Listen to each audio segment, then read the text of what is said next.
What's up, everybody? On this episode of What the Fuck, I'm Kay, and we're going to be talking about this lady right here, Aileen Wurnos. Okay? The lady behind me. She was born in 1956 in Michigan. She was raised in a troubled and abusive environment. She was abandoned by her mother and raised by her grandparents.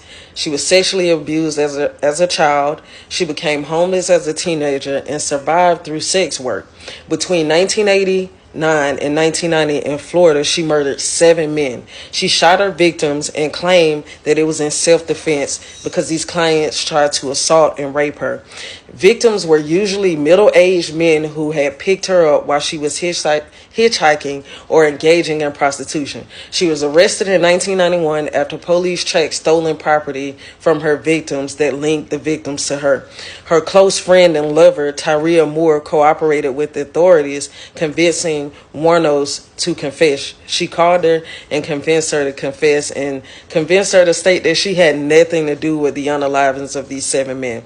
At trial, the prosecutors portrayed her as a cold-blooded killer rather than a victim defending herself. She was convicted of 6 murders. She was charged in 7. She was sentenced to death by lethal injection, and she was executed October 9, 2002 at the age of 46. She became a polarizing figure. Some view her as a victim of abuse and systematic failure, while others seen her as a manipulative murderer.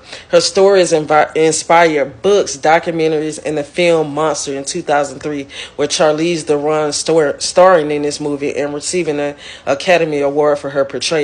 What are your thoughts on Aileen Wurnos' story? What are your thoughts on her girlfriend convincing her to confess so that she wasn't found guilty of anything? She convinced her and act like she just did not know what was going on. If you haven't seen the film Monster, check it out. It's a really good movie. But I'd like to know your thoughts on Aileen Wurnos and who I should do next.